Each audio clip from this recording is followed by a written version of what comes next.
নমস্কাৰ সকলোকে মোৰ চেনেললৈ আদৰণি জনাইছোঁ। আজি মই আপোনালোকৰ বাবে লৈ আহিছোঁ মেগী বনোৱাৰ এটা নতুন ৰেচিপি। মেগী সকলোৱে বনাব জানে, কিন্তু আজি মই আপোনালোকক অলপ বেলেগ ধৰণে মেগী বনাই দেখুৱাম। গতিকে ভিডিঅ'টো শেষলৈকে চাই থাকিব আৰু যদি ভিডিঅ'টো চাই ভাল পায় তেনেহ'লে এটা লাইক নিশ্চয় কৰিব। তেনেহ'লে আহক ৰেচিপিটো আৰম্ভ কৰোঁ। ইয়াৰ বাবে মই প্ৰথমতে এটা বিলাহী আৰু এটা পিঁয়াজ সৰু সৰুকৈ এনেদৰে কাটি লৈছোঁ। পিঁয়াজ আৰু বিলাহী আপোনালোকে এটাতকৈ বেছিও ল'ব পাৰে। মেগীৰ ৰেচিপি হয়, গতিকে আমাক মেগী লাগিবই। ইয়াৰ বাবে মই 10 ৰুপিছৰ এটা মেগীৰ পেকেট লৈছোঁ। মই এটা মেগীৰ পেকেটেই বনাম, আপোনালোকে যদি বেছি বনায় তেনেহ'লে বেছিকৈও ল'ব পাৰিব। এতিয়া মই এটা কেৰাহী গৰম কৰি ইয়াত অলপমান মিঠাতেল দিছোঁ।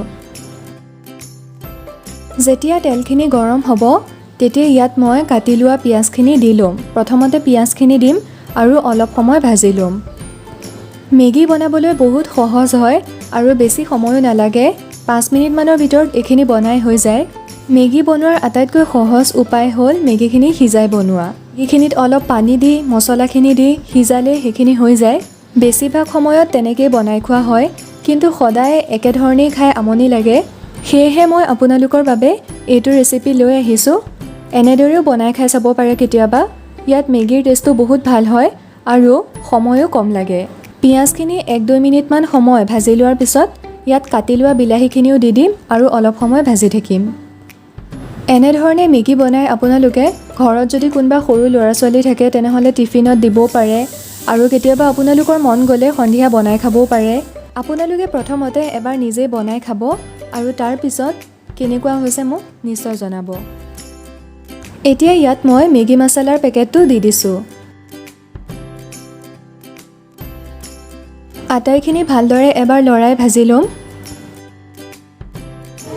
আজিৰ যদি এই ৰেচিপিটো আপোনালোকৰ ভাল লাগে তেনেহ'লে ফেমিলি আৰু ফ্ৰেণ্ডছৰ লগত নিশ্চয় শ্বেয়াৰ কৰিব। এতিয়া ইয়াত মেগীখিনি এনেদৰে হাতেৰে অলপমান গুৰি কৰি ল'ম, ভাঙি ল'ম আৰু তাৰপিছত মছলাখিনিৰ ওপৰত দি দিম।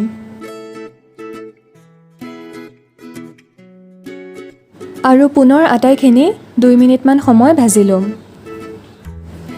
ইয়াত গেছৰ ফ্লেমটো মিডিয়াম কৰি ল'ব আৰু মেগীখিনি একেৰাহে লৰাই থাকিব যাতে এইখিনি কেৰাহীটোত বেছিকৈ লাগি নধৰে। এনেইতো মেগী বনালে পানীখিনি গৰম কৰাৰ পিছত তাত মেগীখিনি দি দিয়া হয়।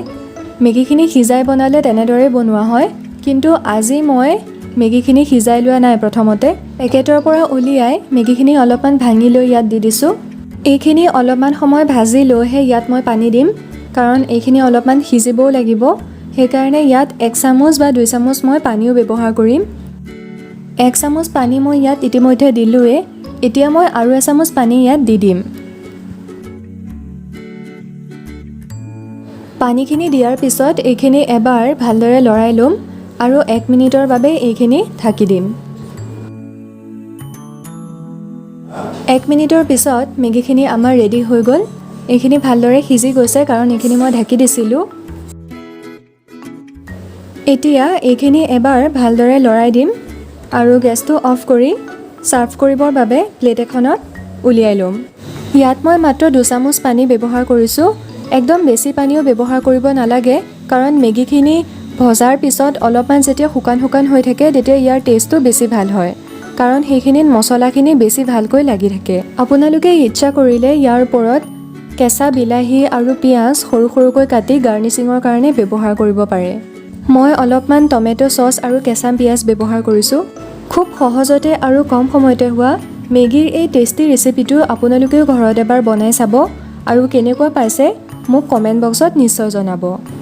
যিসকল মোৰ চেনেলত নতুন হয় তেওঁলোকে চেনেলটি ছাবস্ক্ৰাইব কৰি কাষতে থকা বেল আইকনটো টিপি দিব, যাতে মোৰ নতুন ৰেচিপিসমূহৰ ভিডিঅ' আপোনালোকৰ ন'টিফিকেশ্যনত আহি থাকে।